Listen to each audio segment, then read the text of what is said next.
פורחת ושמש בזורחת, ציפורים מראש כל גג מבשרות את בואי חג. Shalom a todos, muito bom dia, Boker Tov. Então, hoje é dia 8 de Shvat. Exatamente daqui uma semana nós vamos comemorar dia 15 de Shvat, que é Tu B'Shvat, né? O ano novo das árvores.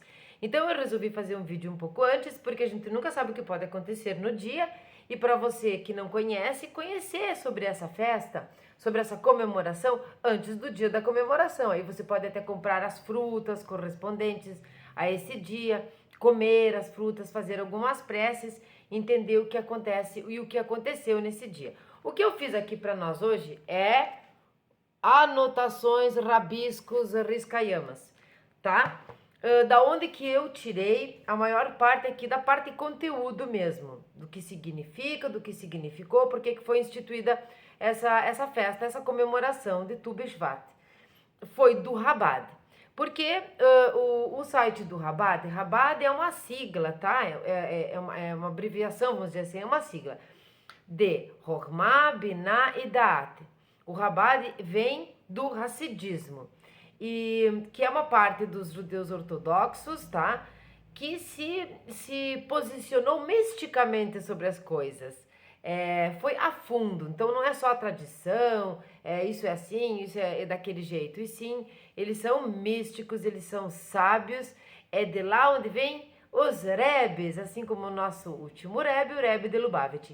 Não vou entrar nesse assunto, o que é Hassidismo, como foi esse movimento ou não, mas para dizer para vocês que esse site do Chabad é um grande apoio para quando eu não estou trabalhando com os livros, estou trabalhando com assuntos que não estão exatamente nos livros, embora seja instituído no Talmud todas as festas, tá? As festas não bíblicas, as festas que ocorreram depois, que foram instituídas rabinicamente. Então vamos lá, sem delongas, vamos ao vídeo, que é o seguinte: eu vou ler as minhas anotações que diz respeito do Chabad, vou comentar muitas coisas a ver conosco, com o nosso dia a dia. Nós vamos colocar essa festa realmente na nossa vida prática e na nossa ética, de como nos devemos comportar com as árvores, com a natureza. Alguma coisinha um pouco mais profunda, mas o esboço disso é para nós conhecermos a festa, do que significa, por que aconteceu.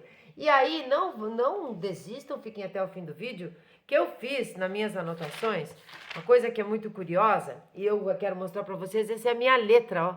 Olha a minha letra em hebraico, ela é horrorosa, ela já foi melhor. Ela já foi melhor, assim, a professora de hebraico já colocou até um post com a minha transliteração e a minha escrita toda em hebraico do livro de Ruth. Eu fiz muito bem há muitos anos atrás. Hoje é uma grandíssima porcaria. Então, o que eu fiz? Eu fiz no computador umas curiosidades que nós precisamos saber, tá? Até porque houve um short que eu fiz e que eu falei Aetz, depois eu corrigi, porque na bênção a gente fala do fruto, né, do que cria o fruto da árvore. Então eu falei Aetz, não é Aetz. Então nós vamos entender isso também, tá? Então vamos lá, vamos começar a ler as minhas anotações e vamos entender. Bom, então, 15 de Shvat. Shvat é o mês, quinta-feira que vem, lembrem bem, tá? Tu B'Shvat, ou 15 de Shvat, é o Rosh Hashanah das árvores. É o ano novo das árvores, assim como nós temos o nosso Rosh Hashanah, né? Em 1 de Tishrei. Então, ela aponta, isso é Chabad, tá? As anotações são minhas, mas as palavras são modificadas, mas elas vêm de lá, esta é a fonte, tá? Aponta o surgimento dos brotos das árvores em Israel. Por quê? Porque estamos lá, está começando a terminar o inverno, né? Por conta disso, tá? Dessa forma, representa um novo ciclo. Por isso, assim como Rosh Hashanah é para nós, é um novo ciclo. Tu B'Shvat é para as árvores. Que lindo isso, né? Para a Alahá, que nós já sabemos pelo nosso estudo do Talmud que é lei, esse Rosh Hashanah das árvores tem relação com o dinheiro ou o dízimo separado para a produção e a plantação em Israel, tá? sobre o amadurecimento e o ciclo, aquele ciclo de 7 anos, tá? Aqui, ó, na antiguidade, o 15º dia de Shvat, que é esse que nós comemoramos, era comemorado por conta do início da estação dos frutos, tá? E quando o inverno começa a passar, o frio diminui, tem menos chuvas, né? Então não apodrece, né? É como se fosse um aniversário das árvores, tá? Claro que quando eu estou falando aqui de antiguidade, eu estou falando de antiguidade em Israel, sobre Israel, tá? De Israel e em Israel. Quanto à analogia, tá? Quanto a essa analogia ao Rosh Hashanah, isso é interessante. É por conta de se entender que nesse dia 15, da mesma maneira que em Tishrei, no dia 1, o nosso Rosh Hashanah, Deus renova e determina a vida dos seres humanos no ano que começa, com relação ao livro da vida, o selamento, o perdão, a tchuvá.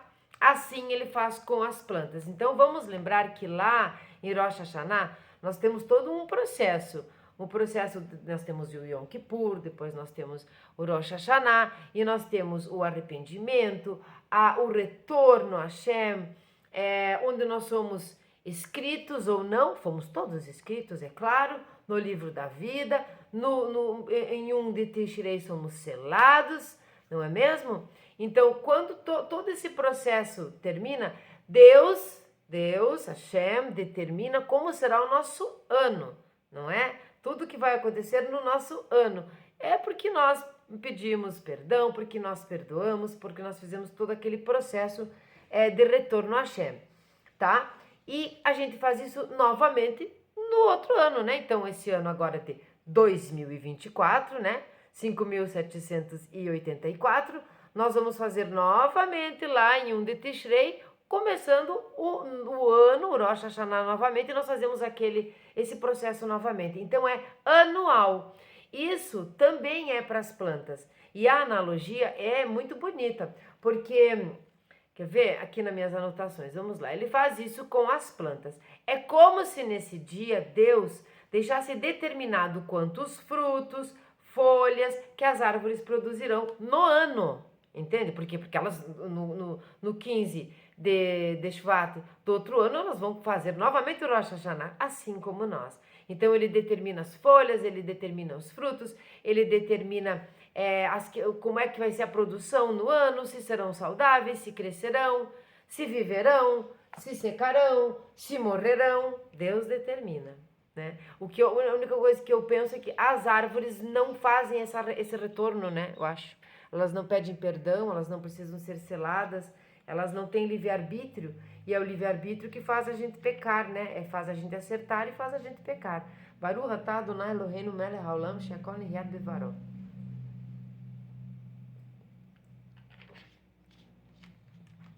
Que tudo venha a ser criado pelo seu verbo, tá? O she'akol. Venha a existir. Então, vamos lá.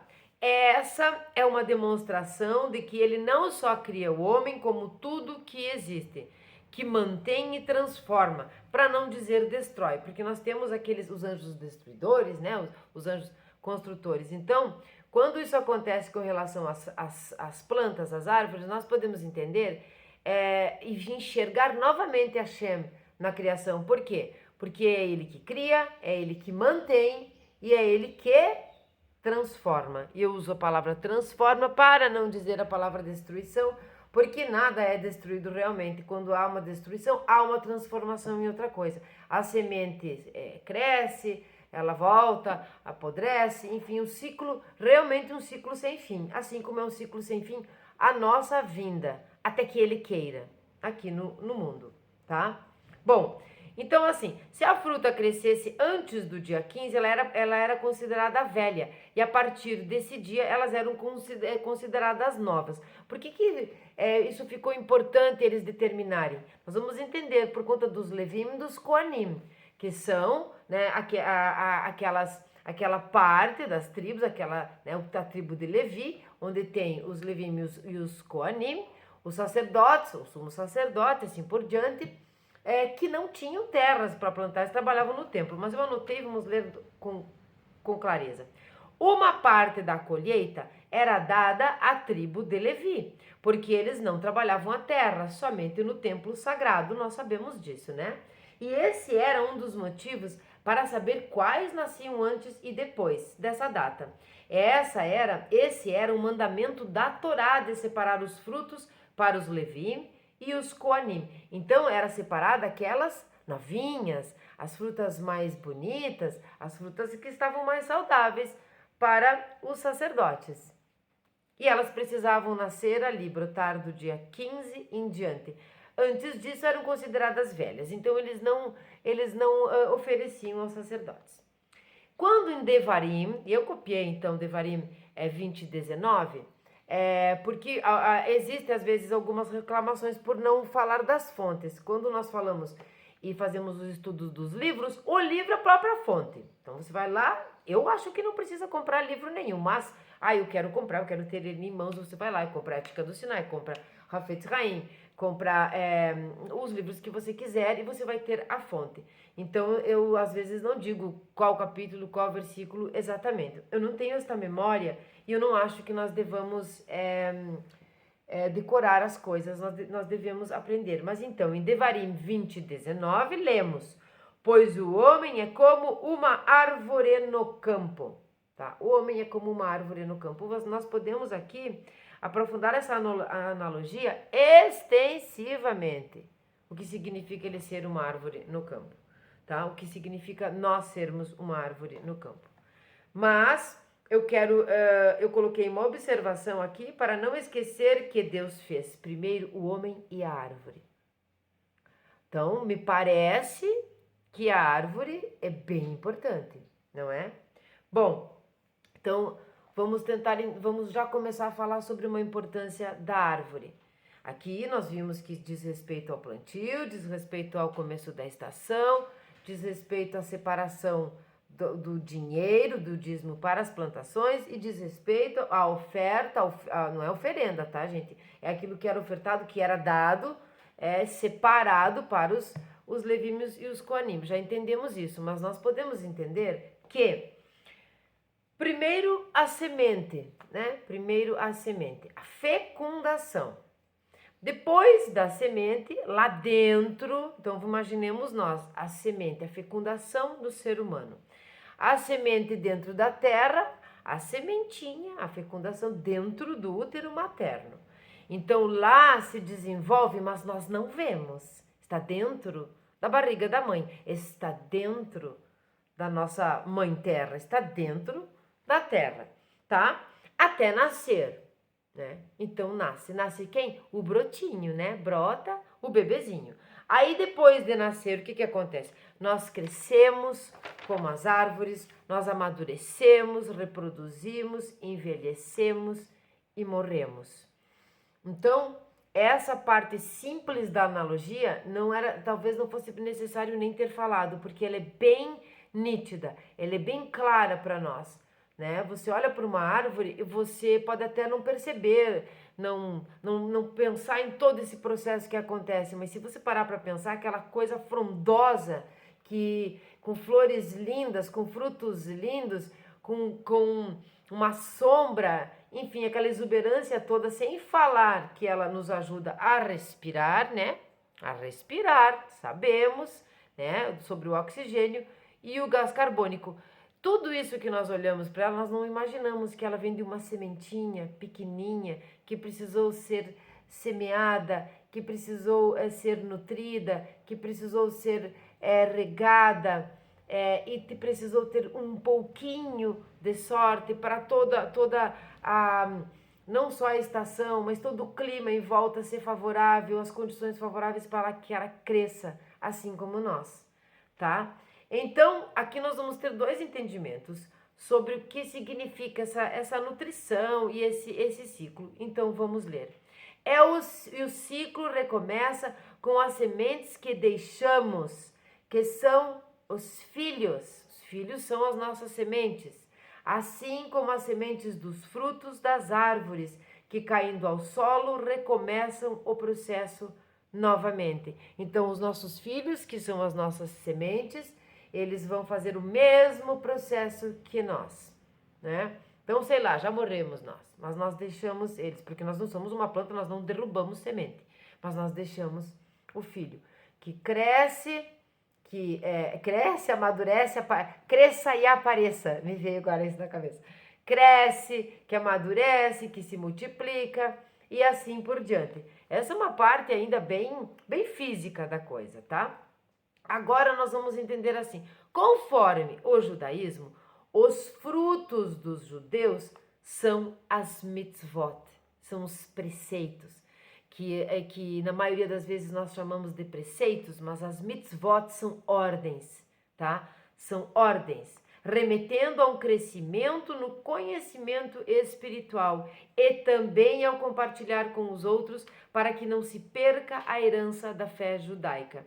Quer dizer, essas mitzvot que são os frutos, que vão passando de pai para filho e que começam muito cedo no mundo judaico, é o que mantém o povo unido e conhecedor das leis, tá? Porque as dispersões é que fazem as pessoas se perderem nesse sentido. E nós precisamos ser uma árvore por fora e uma árvore por dentro, sempre nutrida, para que fique viva. Se não for nutrida, ela morre. E aí nós vamos entender. Nós aqui que eu estou falando, nós vamos associar a vida dos seres humanos em geral, tá? Tipo, a todos nós, não justamente só aos judeus. Vamos fazer alguma comparação, mas vamos colocar a humanidade aqui, tá? Porque preceitos e ordens, embora 613 sejam direcionadas para os judeus, nós sabemos das 7 leis e das suas 66 ramificações, e acredito até que tenha mais ramificações assim que a vida é dinâmica e que nós precisamos ser éticos e crescer em Torá assim como eles. Todos nós, a humanidade inteira. A árvore, assim como nós, só está verdadeiramente viva se estiver recebendo nutrientes. E nós ligados à fonte de toda a vida, que é Deus. Para um judeu, e aqui tem 2 pontos, judaísmo e Torá, tá? Judaísmo e Torá. Mas para toda a humanidade, Deus e a fé lógica em suas leis, tá? Essa é a nossa nutrição. É isso que nos nutre, tá? Para que continuemos vivos. E essa vida aqui não é fisicamente falando, nós já estamos aqui no nosso nível de interpretação um pouquinho mais profundo, tá? A nutrição da árvore é os sais minerais, os nutrientes que vêm da terra, né? O sol também, mas principalmente a terra, tá? Vem os nutrientes da árvore. Mas nós aqui em crescimento em Torá, nas leis de Deus e na fé lógica sobre essas leis é o que nos nutre. O que nos nutre o físico repercute no físico, mas nós estamos falando de um pouco além. Então, uma coisa assim, quem nunca viu uma árvore morta, mas em pé, aparentemente viva, até não mais aguentar e cair podre? Eu posso dar um exemplo de uma árvore maravilhosa, vou tomar uma água, que tinha na praça aqui na minha cidade, uma árvore muito grande, muito grande. Aquelas que você precisa de muitas pessoas para abraçar a árvore, sabe? Para que ela se mantenha saudável e que ela não seja uma ameaça para os carros na rua, por exemplo, você precisa fazer o quê? Não permitir que aquele limo, aquela coisinha que parece um veludinho, fique em volta dela, fique sendo um parasita dela. Esses parasitas têm que ser tirados e os galhos que estão muito altos e que você precisa podar a árvore, tá? Mas o que aconteceu aqui, porque elas vivem muito mais do que nós, tá? O que aconteceu aqui foi que, pelo fato dela ter bastante florzinha, não era um ipê, mas era uma coisa parecida, eu não sei o que é. Forrava o chão quando caíam assim. As pessoas em volta, casas ou não sei, se incomodaram e envenenaram a planta, envenenaram a árvore, colocaram algum veneno em volta na terra ali, ela começou a morrer. Ela ficou durante anos em pé e eu e muitas pessoas, eu porque gostava muito dela, nitidamente a vendo morrer. ela estava praticamente morta, mas ela continuava ali em pé. É como se você tivesse um grãozinho de esperança. É como se aquela Torá que te arrancaram, porque isso não existe, tá? Ninguém arranca a Torá de nós. Você ainda tivesse, é como se o exílio estivesse te arrebentando, mas você ainda estava crente na lei divina em Hashem. Mas com o tempo, ela morreu. Sabe que ela continua lá em pé. Eu não sei, isso é tipo milagroso. Ela continua lá, mas morta, feia, sem nutriente nenhum. E por conta do quê? De flores que caiu no chão. Legal, né? Eu nunca ouvi dizer que flores e folhas sejam sujeira. Mas, às vezes, a gente vê uma pessoa e olha para ela e ela parece que tá viva. Né? Tá andando? Tá andando, tá comendo, tá se vestindo, não tá fazendo loucura, não tá, né? Tá viva e está morta por dentro, hein? Quantas vezes é como essa árvore, alguma coisa envenenou essa pessoa, alguma coisa não deixou que o nutriente passasse, que o nutriente fosse absorvido. Então, eu anotei isso. Ou uma pessoa que aparentemente está viva, mas longe de Deus.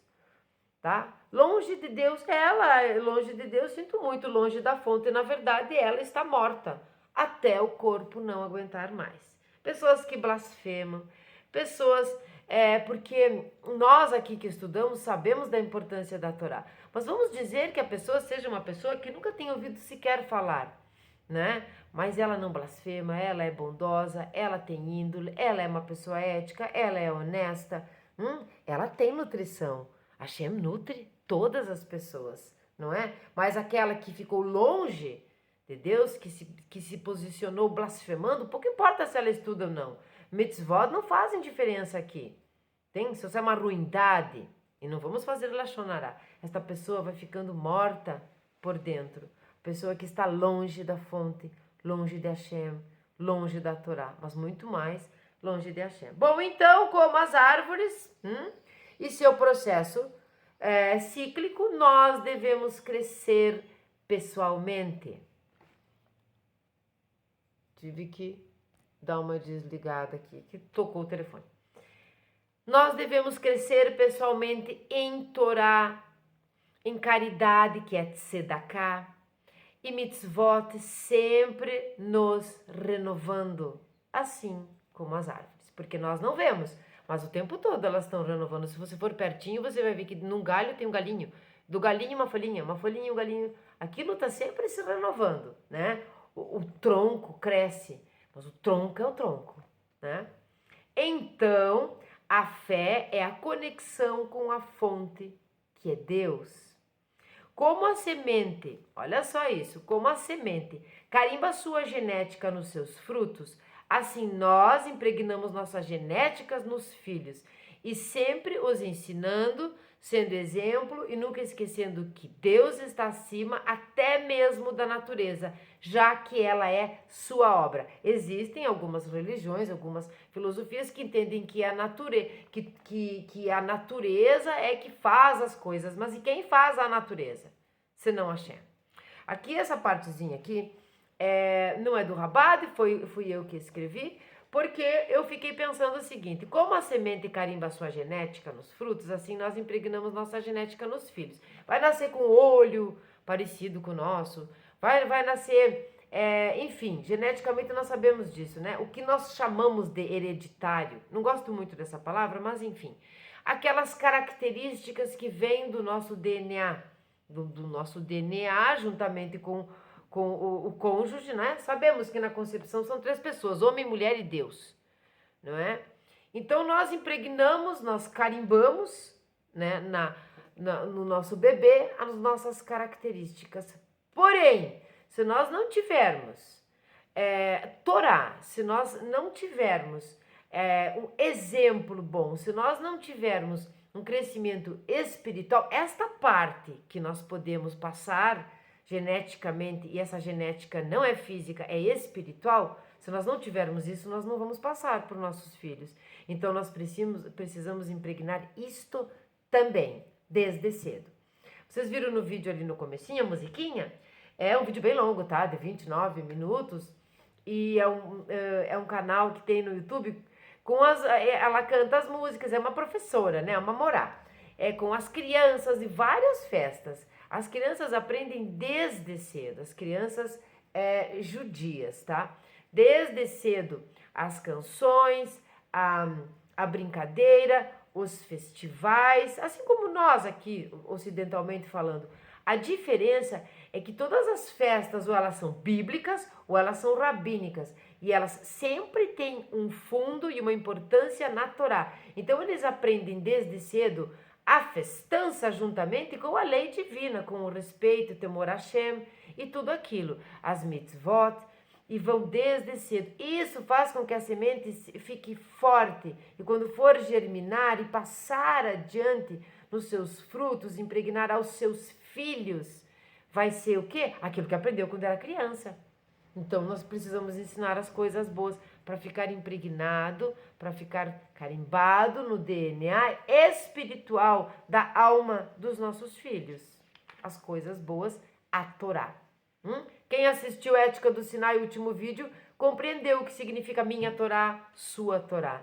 Quando a gente fala com aqueles sábios, nossa, ele tinha muita Torá.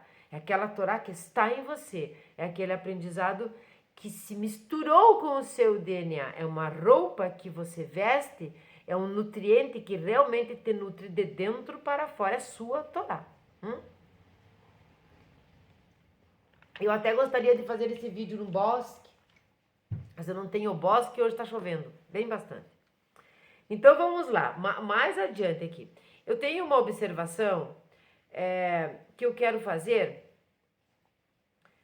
nós vamos fazer uma comparação, depois eu quero falar uma coisinha que aconteceu realmente.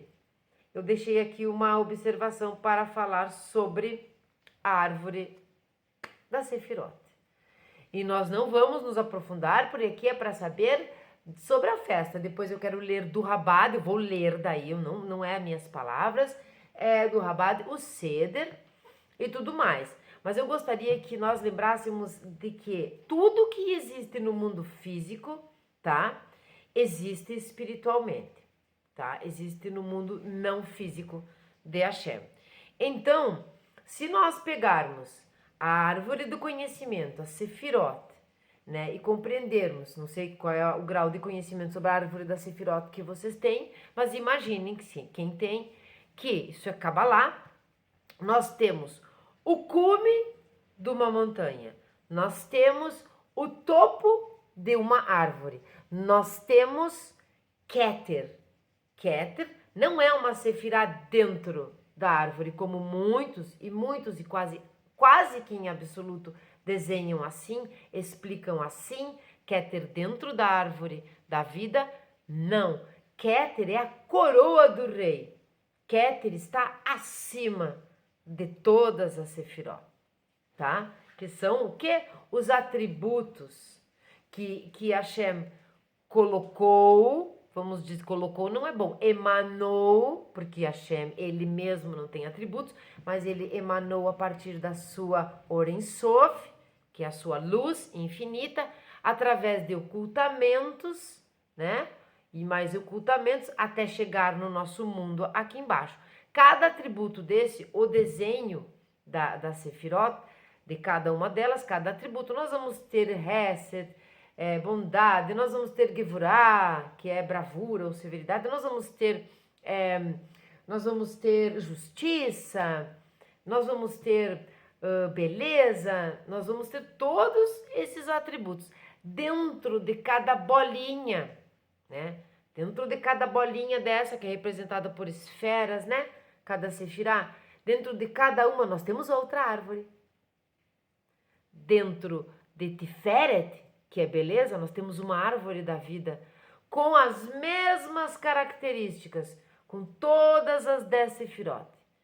E essas 10 sefirot que estão dentro de Tiferet, lá, cada bolinha daquelas tem mais uma árvore. E tem mais uma árvore. E mais uma, e mais uma. E essa é a árvore da vida. Não tem fim. É como se você fosse tentar somar o infinito. Infinito mais infinito é infinito. É 2 infinitos? somar, dividir, seja lá o que for, infinito é infinito, né? E nem cabe como conceito, porque nem isso Hashem é mais que isso, fez o conceito. Então a árvore da vida é o exemplo cabalístico mais profundo da representação da nossa árvore, aquela que nós vemos, que cada galho que ela tem, ela forma os seus galhozinhos, e cada galinho vai ter mais um galinho, mais um galinho, mais um galinho. Então, dentro de cada atributo que foi nos mostrado, que foi emanado pela luz infinita e foi nos mostrado para que nós tivéssemos uma conduta de acordo para chegarmos até o mundo da ação, tá? Porque precisamos ocultar muita coisa para chegar aqui, não é? Precisamos ocultar muitas coisas para chegar aqui. Foram muitas ocultações, muitos tzimtzum, não foi foram muitos. Dentro de cada atributo, dentro de cada esfera, eu quero que isso fique bem claro para vocês. Se eu tivesse aqui, não tenho, que pena, um desenho, eu não quero levantar e buscar porque eu vou me demorar. Um desenho da árvore da Sefirot para mostrar exatamente o que eu estou dizendo. Mas vamos imaginar, aqui está Biná, aqui está Rohmá. Dentro de Biná tem uma árvore da vida. Lá dentro dessa árvore da vida tem todas as 10 Sefirot e cada bolinha tem a outra. É isso que eu quis dizer. Tomara que vocês tenham entendido. Então, cume da montanha, topo de uma árvore, coroa do rei. Keter está acima, não dentro, acima das Sefirot. É a coroa do rei, que rei? O rei de letra maiúscula, Hashem. Espero que tenham entendido isso, que ficou confuso. Agora, outra coisa que eu quero dizer é o seguinte. Bom, hoje em dia, tá? Hoje em dia é uma anotação. A comemoração é feita através de bênçãos antes e depois de comer os frutos da estação. E existem as frutas especiais que podemos comer nesse dia. Tâmara, uva, figo, romã, tá? Existem muitas coisas. Mas existem alguns entendimentos que diz que são 5 frutas e 2 grãos. Nós vamos pegar um ceder e eu vou ler as frutas e interpretar o que lá está escrito. Aliás, vou ler a interpretação de lá, de cada ingrediente dessa festa, vamos dizer assim, conforme os Ashkenazita, os Sefaradita. Eu vou explicar depois. Então, antes disso, de nós dizermos como é feita, não exatamente a comemoração, o ceder, eu vou ler, tá? E explicar cada frutinha, mas eu gostaria muito de falar uma coisa aqui, antes de eu explicar a curiosidade dos nomes. Bom, no dia, é um fato, não é um fato particular, é um fato particular que serve exatamente para todas essas coisas que nós estamos falando. No dia 1 de Shvat, começa o mês de Shvat, né? Tipo, bem óbvio, né? Onde é o mês todo dedicado às árvores por conta de Tu B'Shvat, 15 de Shvat. Acontece que nesse dia 1, aconteceu um fato perto de onde eu moro, muito triste, porque foi exatamente nesse dia, sabe? No dia das árvores, no dia que começa o mês das árvores. Uma árvore muito frondosa, e se eu tivesse foto eu colocaria, talvez eu venha a ter. Eu acho até que já fiz uma postagem com aquela árvore. Uma árvore muito frondosa, com cachopas assim de flor amarela, não sei que não é ipê, tá? Redonda, aquilo sim parecia árvore da vida, sabe? Umas bolas assim amarelas, feitas com várias outras dentro. Linda, exuberante, verde, tá? Com essas flores amarelas, saudável, muitíssimo bem nutrida pela terra, porque o solo aqui é um solo bom, é uma terra boa, tá? Onde chove, faz sol de maneira a comparar com o restante do país de maneira equilibrada, às vezes muito uma coisa, que nem chuva, às vezes menos, mas nunca há uma seca real, nem enchente que uma hora não pare, sabe? Muito saudável. Uma visão da nossa área de tomar chimarrão, uma visão exatamente na nossa frente, aquela árvore exuberante. Então você fica lá tomando chimarrão, olhando para aquela árvore maravilhosa. Nesse dia a árvore tinha sido cortada, Levaram alguns dias para cortar completamente. Para vocês terem uma ideia, com motosserra, né? Para vocês imaginarem a grossura e o quão ela era saudável, né? Porque fica mais difícil. Cortaram a árvore, não arrancaram a raiz, tá? Não destruíram ali, não desconstruíram a calçada para tirar, cortaram a árvore inteira. A tristeza que dá quando a gente vê isso, a grosso modo, é assim, meu Deus, tipo, tiraram aquilo que estava fazendo tão bem aos nossos olhos, mas se nós formos um pouquinho mais adiante, nós vamos entender uma coisa. No decorrer dos anos, dos séculos, muitas pessoas, as que queimaram os livros judaicos, as que proibiram o estudo da Torá e tudo mais, e do Talmud e tudo mais, tinham a intenção de fazer com que a lei divina se adaptasse à nossa vida cotidiana, mundana, podrinha, erradinha. Sendo que não é a Torá que tem que se adaptar à nossa vida. Somos nós que precisamos nos adaptar à Torá. A Torá é um manual de conduta ética, com todo tipo de histórias lá dentro. Pessoas que sofrem, pessoas egoístas, pessoas bondosas, acontecimentos, amores, guerra, roubos, generosidades. Nós temos tudo dentro da The Bible, tudo. Então, ela é um manual para nós vivermos. Não é ela que tem que se adaptar a nós. Não, nunca foi, nunca será. Ela é uma lei divina. Então, se você compra uma casa, tá? Compra uma casa e percebe que não tem nada plantado ali e você planta uma árvore, você vai plantar essa árvore, uma árvore frondosa como essa, que você tem conhecimento que vai crescer um monte, você vai plantar ela em algum lugar onde ela não interfira na estrutura da construção da sua casa. Você vai fazer isso, né? Se ela estiver ali na calçada e acabar crescendo um pouco mais, e aquelas raízes subirem pela calçada, adapte a calçada, ok? Adapte a calçada. Faça um entorno da árvore, tire aquelas lajotas, arrume, né? Você teve essa opção, você comprou a casa e não tinha árvore.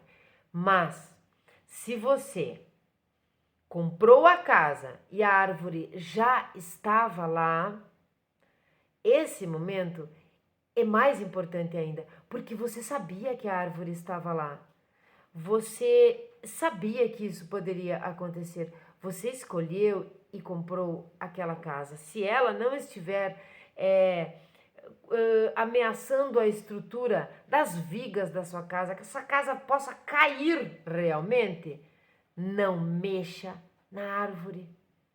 Se adapte à árvore. Ah, mas o que isso tem a ver? Minha casa está fazendo mal para minha casa. Ai, que grande coisa que é isso. Isso não diz respeito a, assim, ai, agora eu sou bondosinho, estou fazendo isso. Não, diz respeito a muito mais do que isso. É como nós nos comportamos com relação à criação de Hashem. O nosso respeito pela árvore não é só pela árvore, mas é por quem a criou. Por quem a criou. E aqui eu não estou dizendo que a árvore é mais importante que o ser humano. Não é isso. Até porque você não tirou uma árvore de lá para plantar um ser humano no lugar. Então ela não está tirando o seu lugar. A árvore era lindíssima. Eu não estou exagerando. A árvore era linda, maravilhosa. Sabe? E ela ainda. E esse caso aconteceu. E há um tempo atrás aconteceu também com uma palmeira enorme. Também fizeram a mesma coisa. Aí, tipo, quase que no mesmo lugar. Não me interessa quem foi. Não me interessa por que foi. Me interessa saber que é assim que nós demonstramos quem nós somos, como nós somos e como nós nos comportamos e como nós convivemos com a criação. Porque todo esse cenário, que dentro do judaísmo tudo é um cenário para que nós possamos viver, este não é um cenário para que as coisas para nós, só para nós, porque nós somos melhores. Não, é um aprendizado de como nós convivemos e como nós elevamos. Não só a nossa alma, nosso entendimento, a nossa ética, mas também como nós elevamos os animais, como nós elevamos as plantas e como nós tememos e respeitamos a criação que não é nossa. é de Hashem. Somos nós que precisamos nos adaptar às árvores. Não plante se acha que ela vai destruir o teu lugar. Mas se ela já estiver ali, é você que tem que respeitar ela. Porque ela estava ali antes de você. E porque muito, mais, assim, quase que absolutamente todas as vezes dos casos, ela continuará ali quando você morrer e os seus filhos também. Então, nesse momento, a grosso modo, você é quase nada perto desta árvore. Me estendi, mas pensem nisso toda vez que vocês construírem alguma coisa, forem plantar algum tipo de árvore ou chegarem no lugar onde a árvore já existe. Se realmente a casa for cair, infelizmente vamos ter que dar um jeito. De repente replantar ela, né? Cavar em volta, levar ela para outro lugar. Esse é o correto, né? Mas se ela não está derrubando a nossa casa, deixa a árvore lá, ok? Deixa a árvore lá. Isso é ser cidadão também. Isso é ser um filho de Hashem que sabe que tudo é criação dele. Cria, mantém e transforma. E tem mais uma coisa, há mérito aí, tá? No mundo vindouro. Não me vem com essa aí que há mérito. É midá, keneged, midá. Medida por medida. Num certo ponto da sua vida, seus galhos serão cortados. Quiçá seu tronco todo. Agora eu vou fazer uma outra analogia que eu me lembrei e daí nós já vamos para a curiosidade. A analogia é a seguinte: a nossa família tem a árvore genealógica, não é? Então nós vamos ter o patriarca e a matriarca e vamos ter os filhos, os netos, os bisnetos, os tataranetos e aquela árvore toda. Quando nós procuramos saber a nossos antepassados, a nossa descendência, nós procuramos essa árvore genealógica, pois esta é a árvore da vida nossa. Por quê? Porque quem é o nosso grande patriarca e matriarca da árvore da vida? Um minuto para a resposta. 1, 2, 3, 4, 5, 6, 7, 8, 9. Qual é? Adão, Arishon e Havá. Adão e Eva são a representação dos primeiros ou do primeiro casal. Por quê? Porque dali saiu absolutamente todos os outros. Isto é uma representação metafórica que precisa do entendimento profundo, mas o que isso significa? Que somos todos uma única família, ok? Uma única família. Bom, agora eu vou falar da curiosidade, tá? Dessa curiosidade aqui. Por causa daquele meu erro lá, eu sempre erro, tô errando direto. Daí eu vou acertando, errando. É como vocês já sabem que as coisas funcionam porque é muito no improviso. Como tudo que eu faço, por exemplo, na parte hebraica, eu não sou professora de hebraico, eu vou, né? Eu vou buscando aprender e passar para vocês, para que a gente vá aprendendo junto e não erre mais. Então, quando eu fiz aquele short errado, eu falei, eles vão achar que é isso que é árvore. Eu fui lá e corrigi, tudo bem, mas aí nós vamos ter a palavra. Onde é que está aqui, ó? Nós vamos ter a palavra ilá. Ilan. Tá? Novamente, ilan. O que é ilan? Ilan é árvore. Como assim? Árvore não é etz? Pois é. Então, nós vamos aos pouquinhos, porque as anotações que eu fiz são muito horrorosas. Então, eu vou ocupar daqui e dali. Primeira coisa que nós vamos aprender é o seguinte.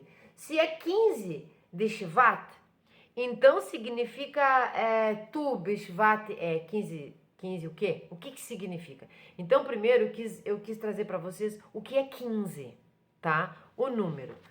Primeiro, vamos entender que cada letra do alfabeto hebraico diz respeito, corresponde a um número, tá? E eles são em ordem, tá? Até o 10, depois vem as dezenas. Então, nós vamos ter o Aleph como 1, o Bet como 2 e assim por diante, tá? Então, nós vamos ter aqui Hamesh Ezre. Hamesh Ezre é 15, tá? É o nome do número 15, tá? Esse é o nome, porque Hamesh é 5 e Ezre faz parte de todas as dezenas, tá? Nós vamos ter Ezre até chegar no 20. Então, Hamesh Ezre significa 15, tá? Aí nós vamos ter árvore. Eu coloquei ali, ó, árvore tá? Etz. Etz, lembre que é da direita para a esquerda. Etz é árvore, mas ilan também é árvore. Por quê? Porque no hebraico, porque esse tempo todo, algumas palavras e muitas palavras têm muitas coisas, muitos objetos têm duas palavras para o mesmo objeto, né? Por exemplo, vamos dar um exemplo, a própria árvore, né? Etz é árvore, ilan é árvore também. Não existiam algumas palavras, né? Como marchev, que eu já falei para vocês, que é computador. Então, essa só vai ter uma palavra, mas muitas coisas tinham duas palavras em tempos diferentes, tá? Em épocas diferentes, aquela palavra passava a ser outra. Outro exemplo é o quê? Quando nós fazemos a bênção dos frutos da terra, nós falamos Adamá, não é? Que dá um pause. Nós falamos Adamá, que é terra, mas e Eretz? Eretz, Israel, não é terra também? Então, existem alguns sentidos diferentes e duas palavras para a mesma coisa, tá? Aí nós vamos entender o seguinte: árvore do conhecimento, aquela árvore do conhecimento do bem e do mal, não a árvore da vida. Árvore do conhecimento do bem e do mal, nós vamos ter aqui, ó, Etz Hadat. Quero que vocês vejam bem onde que é. Etz Ha. Esse não é o Ra, tá? Esse é o Ra. Hadat, tá? É a árvore do conhecimento do bem e do mal. Agora nós vamos entender o seguinte, mas então por que é Tu Bishvat? Porque essa festa foi instituída rabinicamente. Os sábios são do tempo de qual? Os sábios da Mishnah, onde eles utilizavam o quê? Duas coisas diferentes. Uma delas é a palavra ilan, em vez de etz, tá? E outra é a representação dos números através das letras hebraicas. Então, eu fiz a conta para vocês verem aqui. Tu Bishvat, né? Tu, aqui tem o tet. Tet, 2 iuds, tá? E um vav, que vale o quê? O vav vale 6, não é?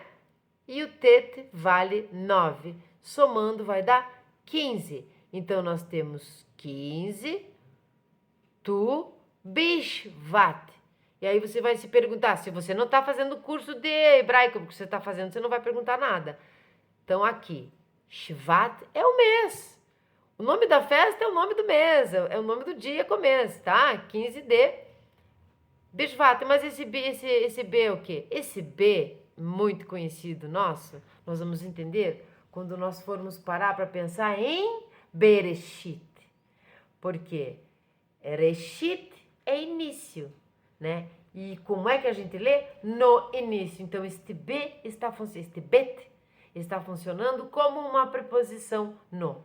No início, no princípio. Então, em Shvat, né?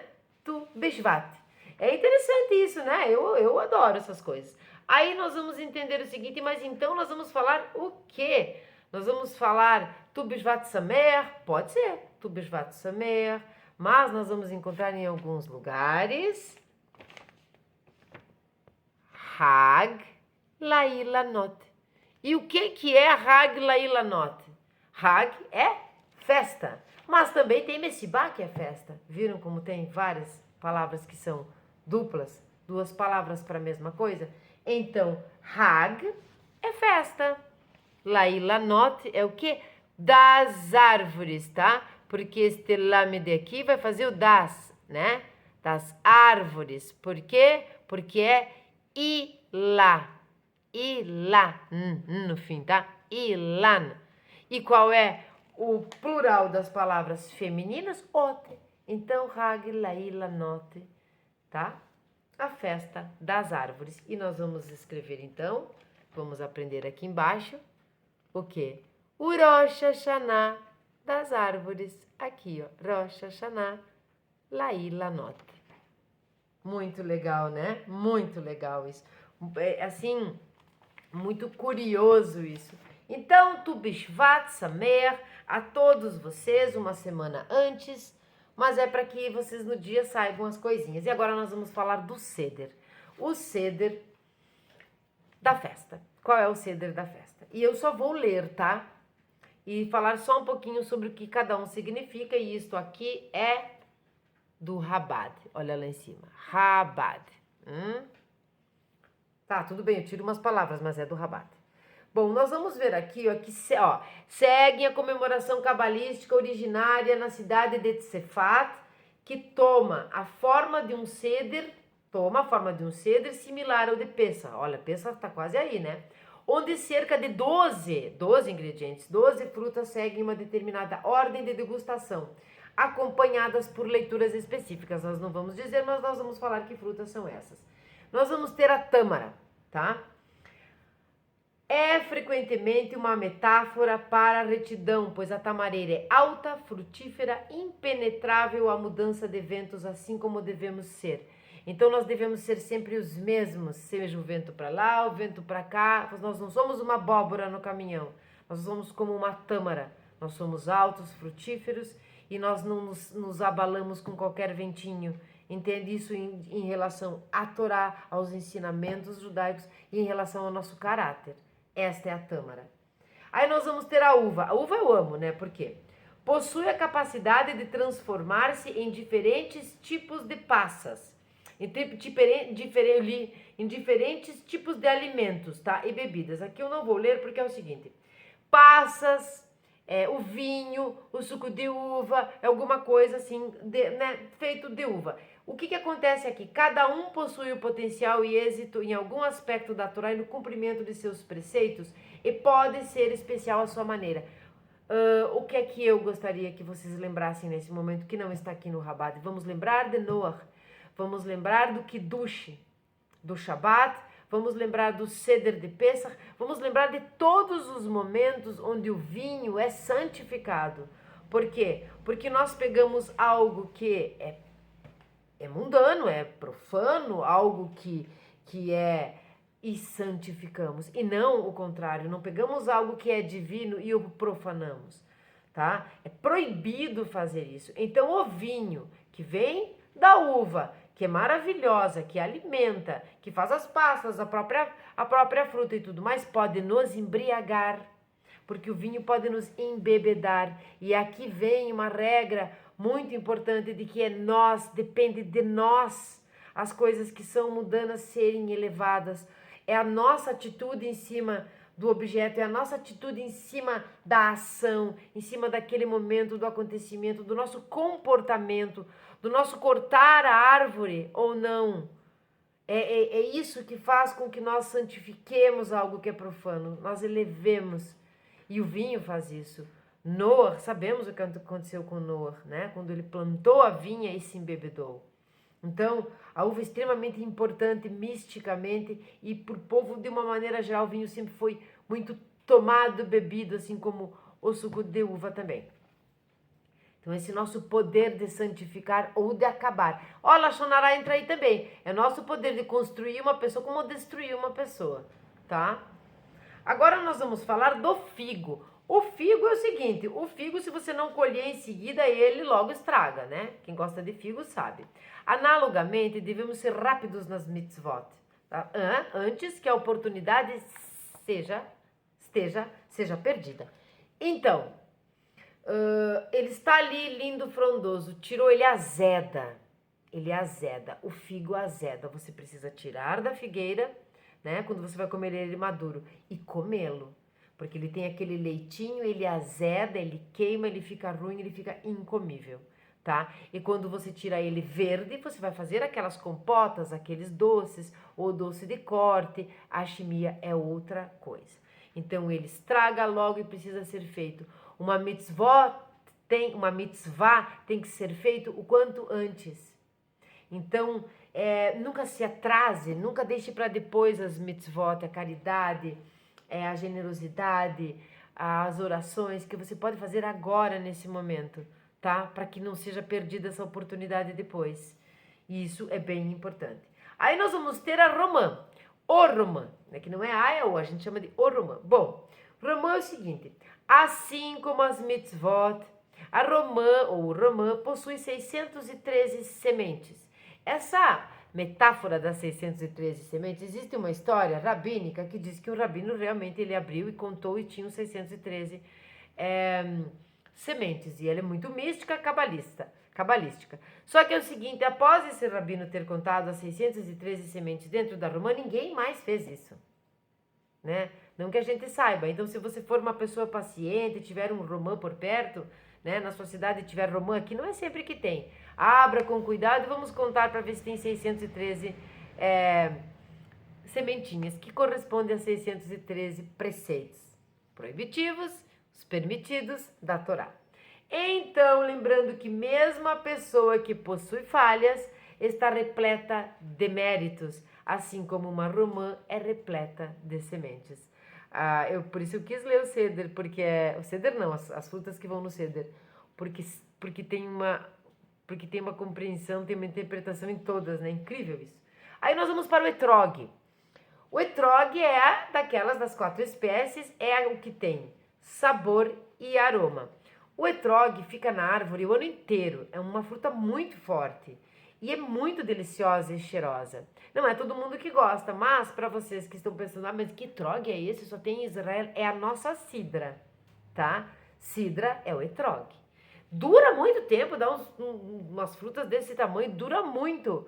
Eu particularmente daquelas frutas cristalizadas que existem, sabe? Que eles fazem existe o figo turco, existe essa cidra assim, que é o etrog, que fica transparente, adoro aquilo. Nossa, gosto muito daquilo, adoro, não pode falar que é idolatria. Aí agora nós vamos falar da maçã. Sim, mas eu não falei do que aqui. A cidra permanece na árvore durante todo o ano, já falei sim. Beneficiando-se de todas as estações, ensinando que devemos ser autênticos o ano todo. Não podia ter esquecido. Então nós temos que ser autênticos o ano todo. Nós temos que ser como uma tâmara que não é qualquer vento que penetra, tá? E leva de um lado para outro. Como nós temos que ser como um etrog, sermos iguais, sermos íntegros, iguais, os mesmos o ano todo. E como temos que ser aqui o que somos lá, somos em todos os lugares a mesma pessoa. Este é o etrog. A maçã agora. A maçã, ela leva 50 dias para amadurecer. Eu não sei se ela leva, mas aqui está dizendo que ela leva. Do mesmo modo que os judeus levam 50 dias para amadurecerem a saída do Egito em Pêssar e Shavuot. Lembra aqueles 50 dias que a gente faz a conta? Então nós vamos ter a saída do Egito, vamos ter Pêssar e vamos ter a entrega da Torá, que é a Shavuot, tá? Tudo isso contando, levando em conta que a maçã leva 50 dias para amadurecer, preparando-se para o recebimento da Torá. Todo esse processo esperando por Shavuot, tá? Assim como a macieira produz frutos antes das folhas. Eu já vi macieira cheia de maçã mesmo e as folhinhas pouquinha. Assim devemos cumprir mitzvot sem o pré-requisito para a compreensão. Aqui é lindo, conforme afirmamos na outorga da Torá. Quando a Torá foi outorgada, simplesmente foi obedecida, o que significa nascer venishma, faremos e depois entenderemos. Isso não é uma fé cega, isso é uma confiança. A confiança sim é cega e lógica. Eu adoro falar isso porque tem aqueles que adoram criticar o judaísmo dizendo, a fé é cega. Cego é você que não viu que essa é uma fé lógica, né? Cega sou eu também um pouco. Aí nós vamos ter a nós, tá? Divide-se em 4, correspondendo às letras do tetragrama e às 4 rodas da carruagem divina. A carruagem divina é o Merkavá. Não está escrito aqui, mas eu tenho conhecimento disso lá em Yehezkel, tá? Merkavá, a carruagem divina, tá? Onde a presença Shekhinah, a presença de Hashem, está na carruagem. Como possuem 2 cascas que devem ser removidas, uma dura e outra mole, assim também devemos sofrer a circuncisão física e espiritual. A circuncisão física, que ela é porque ela encobre um membro, a circuncisão da língua, o não lachonará, nós nos abstermos, nós guardarmos a língua, e uma circuncisão que é uma circuncisão espiritual, é nós desobstruirmos o nosso eu espiritual, porque a circuncisão significa obstrução.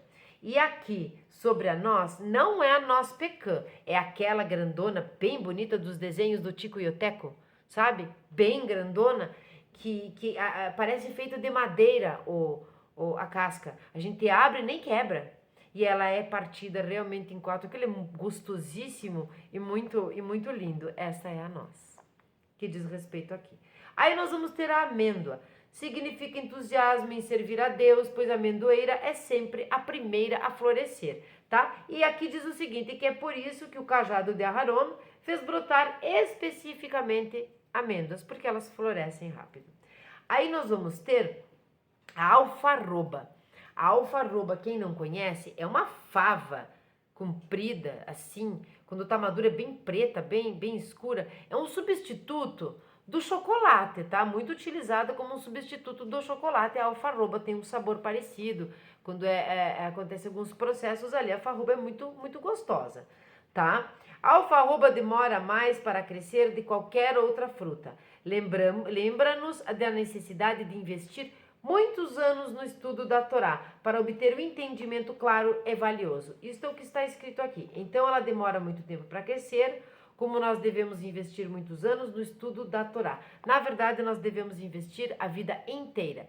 E uma coisa que não está escrita aqui e que acontece com a alfarroba é que a alfarroba, num trabalho de verificação, se a alfarroba está kasher para tirar bichinhos, é muito difícil. Porque a alfarroba, ela fica bichada, ela fica com os vermezinhos ali, não sei direito, muito rapidamente. Então, na minha cabeça, vem o seguinte, a vida inteira estudando a Torá e absorvendo tudo o que pudermos. Porque num piscar de olhos, a gente se desvia do caminho, a gente fica bichado, estragado. Então, é sempre com foco e continuidade sempre. Como nós vimos no Pirkei Avot, que é o estudo da Torá, deve ser permanente. Aí nós vamos ter a pera. A pera é bem legal, porque é o seguinte, ó. Peras de diferentes cepas ainda mantêm muita afinidade, nos ensinando a importância de nos mantermos coesos, promovendo a união de povos, de nosso povo. Então aqui diz respeito ao judeu. Já comeram pera, né? Já comeram pera? Que tipo de pera? Nós temos a pera d'água, pera asiática, pera da terra, pera... Vários tipos de pera. Você tem uns 5 tipos de pera que você pega, coloca tudo junto, você veja, o polvo é o mesmo. É tudo pera. Mas uma é bem diferente da outra. E todas deliciosas. E você percebe que são peras. Você sabe que são pera quando morde uma pera. Mesmo que ela seja de outra espécie. Mas o polvo é o mesmo. O polvo está unido. Ele está diferente, mas ele está unido. Ele é o mesmo. O polvo pera. Esse é o polvo pera. Agora nós vamos, aqui já está terminando, nós vamos para 2 coisas que vocês devem ter pensado. Como assim ela não falou? E aí nós vamos falar no trigo. No trigo. O trigo é a base de sustento, mas necessita de muito trabalho para crescer, ser colhido e processado, tá? A cevada, embora não esteja incluída nesse ceder, é uma das 7 espécies pelas quais Israel é enaltecida. Assim também temos os outros grãos, mas enfim, o trigo. Usada com frequência para alimentar animais, sua designação para o homem inspira nossos esforços na subjugação de nosso instinto animal. Essa era a cevada. O trigo precisa ser plantado, precisa ser colhido, precisa ser tirado, separado, precisa ser refinado. Não é essa nossa farinha, tá? Precisa ser separado. Existe o germe de trigo, existe a farinha de trigo, existe o farelo de trigo e tudo mais. Tudo é um processo muito lento e é um processo demorado, assim como foi a entrada e até a saída do exílio de Mitzrayim. Então nós vemos uma matzá, trigo, sem fermento, sem ego, pobre, porém nutritiva. Aí nós vemos um pão maravilhoso, fermentado, não de ego, mas de mitzvot, no Shabat como a halá, e o pão feito por Sará, que crescia. Então nós temos o trigo, nós temos agora a azeitona,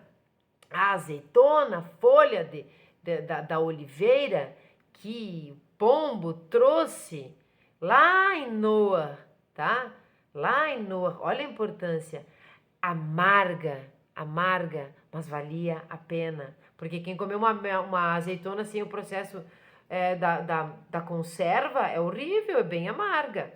Aí nós vamos ter a azeitona sendo prensada, sendo tirado o azeite extra virgem da azeitona, o azeite da oliveira, o azeite de oliva que acendia a Menorá, a Hanukká, as lamparinas, o que iluminava e o que servia também como alimento, até hoje uma especiaria cara em todos os sentidos, cara para o povo, cara em valor, valorosa, saudável e fica por cima dos outros líquidos.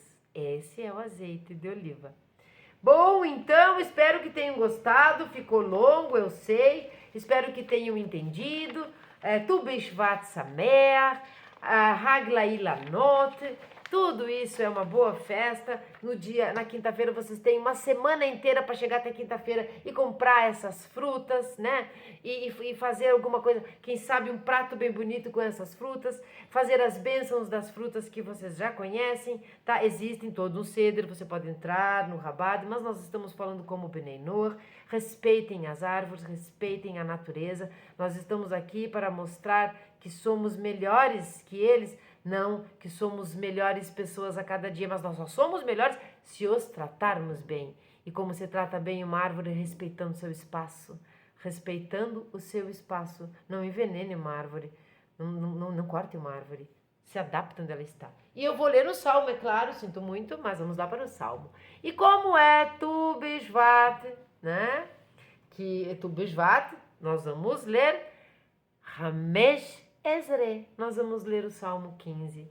Então, se vocês gostaram, curtam, comentem, compartilhem com seus amigos, familiares. E vamos ser felizes, porque a alegria, os lugares alegres é onde a Shekhinah fica. A Shekhinah não quer saber, a presença divina, ela se esconde quando há tristeza. Então, vamos ser felizes. Festa é festa e o judaísmo é cheio de festa. Um salmo de Davi. Ó Eterno, quem habitará em teu tabernáculo e quem ascenderá a teu sagrado monte? Aquele cujo caminho é de retidão, que prima pela justiça, cujo coração se rende à verdade, que não tem calúnia em sua língua, que jamais praticou o mal contra seu companheiro, nem causou vergonha a seu próximo. O malévolo lhe é repulsivo, mas aos tementes a Deus concede honra. Não anula um juramento, mesmo quando lhe é danoso. Nunca emprestou seu dinheiro a juros, nem aceitou suborno contra o inocente. Quem desta forma se comporta, jamais sucumbirá. Shalom.